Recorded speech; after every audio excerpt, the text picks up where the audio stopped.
ॐ भूर्भुवः स्वः तत्सवितुर्वरेण्यं भर्गो देवस्य धीमहि धियो यो नः प्रचोदयात् ॐ शान्ति शान्ति शान्तिः. Namaskar my dear friends. In this video I am going to describe Vajrasuchi Upanishad of Samaveda. It is a very important Upanishad and it describes the forecast of Hinduism. I now proceed to declare the Vajrasuchi, the weapon that is the destroyer of ignorance, which condemns the ignorant and praises the man of divine vision. There are four castes: the Brahmana, the Kshatriya, the Vaishya, and the Sudra. Even the Simritis declare, in accordance with the words of the Vedas, that the Brahmana alone is the most important of them. Then this remains to be examined what is meant by the Brahmana. Is it a jiva? Is it a body? Is it a class? Is it jnana? Is it karma? Or is it a doer of dharma? To begin with, is jiva the Brahmana? No, since the jiva is the same in the many past and future bodies of all persons, and since the jiva is the same in all of the many bodies obtained through the force of karma, therefore jiva is not the Brahmana.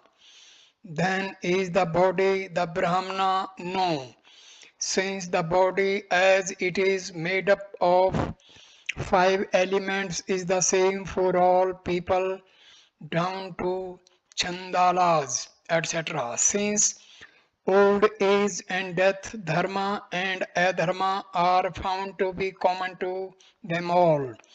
Since there is no absolute distinction that the Brahmanas are white colored, the Kshatriyas red, the Vaishyas yellow, and the Sudras dark, and since in burning the corpse of his father, etc., the stain of the murder of a Brahmana, etc., will accrue to the son, etc., therefore the body is not the Brahmana. Then is a class the Brahmana? No, since many great rishis have sprung from other castes and orders of creation. Rahasranga was born of deer. Rahasranga was born of deer. Kausika of kusha grass. Jambuka of a jackal. Valmiki of Valmika, an ant hill. Vyasa of a fisherman's daughter. Gautama of the posteriors of a hare. Vasishtha of Urvasi, and Agastha of a water pot. Thus have we heard. Of these many rishis outside the caste even have stood first among the teachers of divine wisdom. Therefore a class is not the Brahmana. Is Jnana the Brahmana? No, since there were many Kshatriyas and others well versed in the cognition of divine truth, therefore Jnana is not the Brahmana. Then is karma the Brahmana? No, since the prarabdha, sanchita, and agami karmas are the same for all beings, and since all people perform their actions as impelled by karma, therefore karma is not the Brahmana. Then is a then is a doer of dharma, virtuous actions the Brahmana? No, Since there are many Kshatriyas, etc., who are givers of gold, therefore a doer of virtuous action is not the Brahmana. Who indeed then is a Brahmana? Whoever he may be, he who has directly realized his Atma and who is directly cognizant like the Myrobalan in his palm of his Atma, that is without a second, that is devoid of class and actions, that is free from the faults of the six stains and the six changes, that is of the nature of truth, knowledge, bliss, and eternity, that is without any change in itself, that is the substratum of all the kalpas, that exist penetrating all things, that pervades everything within and without, as akasa, that is of the nature of undivided bliss, that cannot be reasoned about, and that is known only by direct cognition. He who, by the reason of having obtained his wishes, is devoid of the faults of thirst after worldly objects and passions, who is the possessor of the qualifications beginning with Sama, who is free from emotion, malice, thirst after worldly objects, desire, delusion, etc., whose mind is untouched by pride, egoism, etc., who possesses all these qualities and means. He only is the Brahmana. Such is the opinion of the Vedas, the Smritis, the Itihasa, and the Puranas. Otherwise, one cannot obtain the sta- status of a Brahmana. One should meditate on his Atma as Satya Chit Ananda and the non-dual Brahman. Yeah, one should meditate on his Atma as the Satya Chit Ananda Brahma. Such is the Upanishad. Let us know something more about this important Upanishad. The Vajrasuchi Upanishad, in Sanskrit we called it Vajrasuchi Upanishad. Vajrasuchi Upanishad is a medieval era Sanskrit text and a minor Upanishad of Hinduism. It is classified as one of the 22 Samanya Upanishads and identified as a Vedanta text. It is attached to the Samaveda. The text discusses the four Varnas caste system. It is notable for being a sustained philosophical attack against the division of human beings and for asserting that any human being can achieve the highest spiritual state of existence. The Sanskrit word Vajrasuchi means diamond pointed needle. The term Upanishad means it is a knowledge text that belongs to the corpus of Vedanta literature collection presenting the philosophical concepts of Hinduism and considered the highest purpose of its scripture. The Vedas, the Vajrasuchi Upanishad survives into the modern era in several versions. Manuscripts of the text were discovered and collected during the colonial times, and by early 19th century, 8 copies of the manuscripts from North India and 5 copies from South India were known.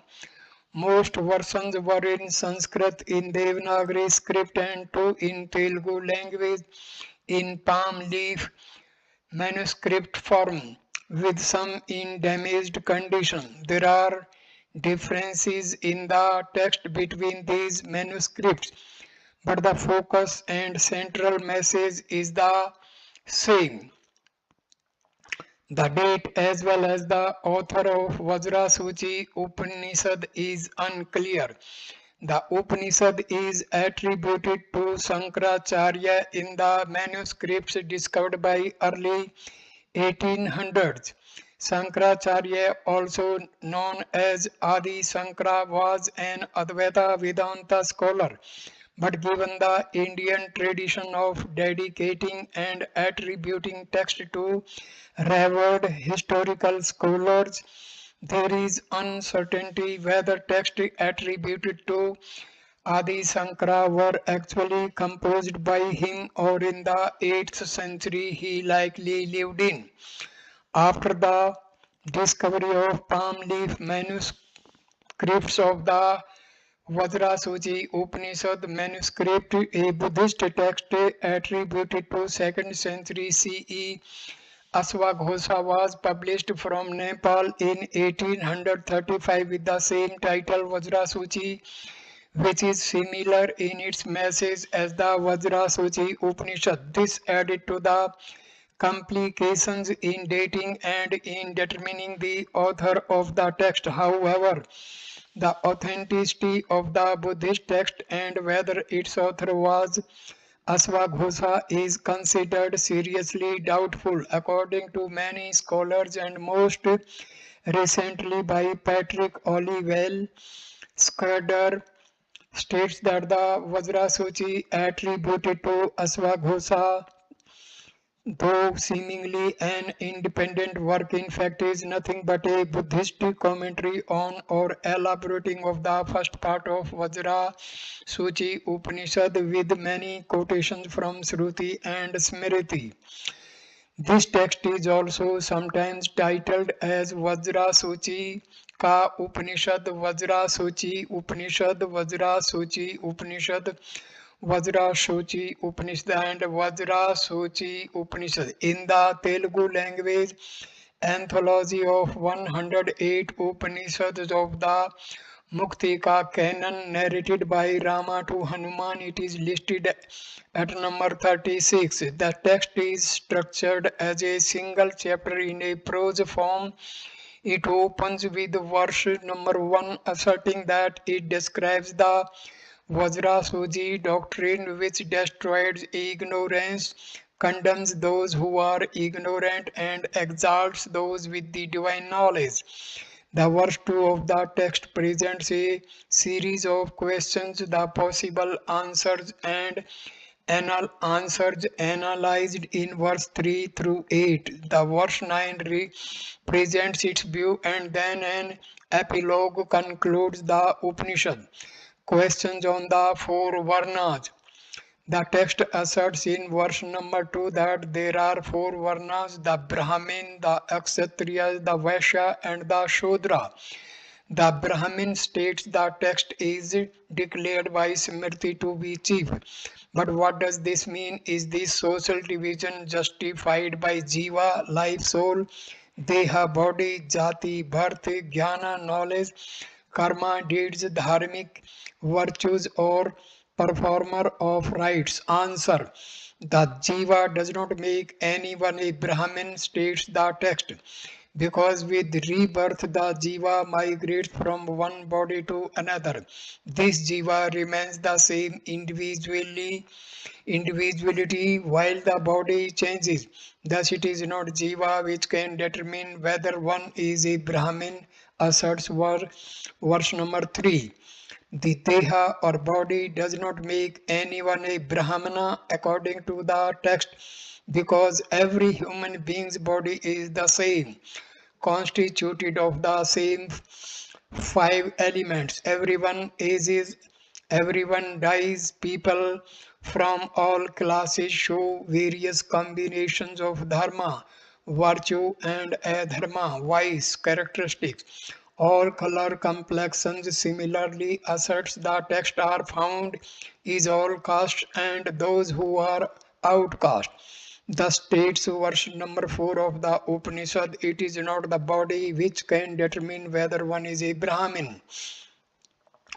Does jati or birth makes a Brahman? It is not so, states the text, because Sacred books tell of great rishi sages born in various castes and diverse origins, such as Vyasa from a fisherman's daughter, Kausika from Kusagras, Valmiki from an anthill, Gautama from the hare's posterior, Vasishta from a celestial nymph, Jambuka from a jackal, and Agastha from a mud-based vessel.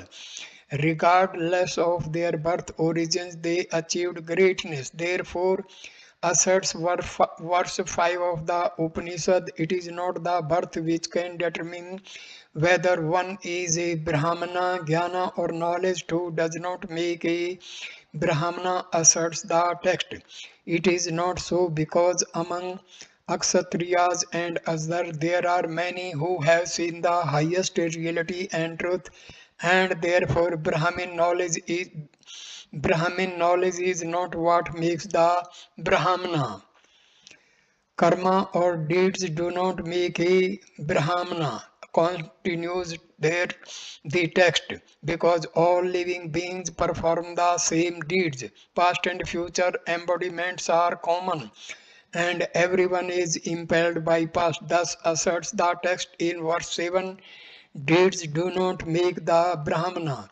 The text in verse 8 states that dharmic action is not the essence of the Brahmana either. Many Akshatriyas give away gold. Such virtuous actions and anyone performing religious rituals is not what makes a Brahmana.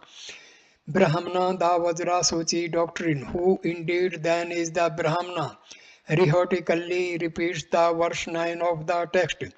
Whoever he may be, answers the Upanishad, he is the one who has directly realized his Atma, innermost self soul. He is the one who understands that his soul is without a second, is devoid of class, is devoid of actions, is devoid of faults.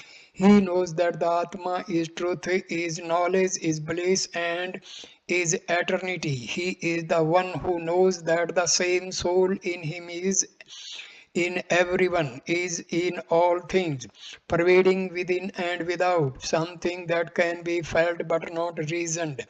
He is the one who is free from malice, who fulfills his nature, is not driven by cravings for worldly objects or desire or delusions. He is the one who lives a life untouched by spite, ostentation, pride, or the need to impress others. The Upanishad closes by stating that this doctrine is the opinion of the Shrutis, scriptures, the Smritis, the Itihasas, and the Puranas. There is no other way to attain the state of Brahmana, states Vajrasuchi Upanishad, other than meditating on the non-dual Brahmana, ultimate reality and truth, with the Atma as the Satya Chitananda, truth consciousness. Thus ends the Upanishad. According to this Upanishad, anybody, irrespective of his caste, can obtain the status of a Brahman if he is able to realize his Atma. Any person who has reached the state of self-realization or Brahm realization, he is a Brahmana. In the modern times, as we call Brahmanas, Akshatriyas, Vaishya and Sudra, this is according to birth, but this is really not at all correct according to this Upanishad, because as per the qualities of a person, he is to be called a Brahmin, Akshatriya, Sudra or Vaishya. So this Upanishad is very, very important. Thank you for watching this wonderful video. Namaskar, my dear friends. Thank you. Namaskar.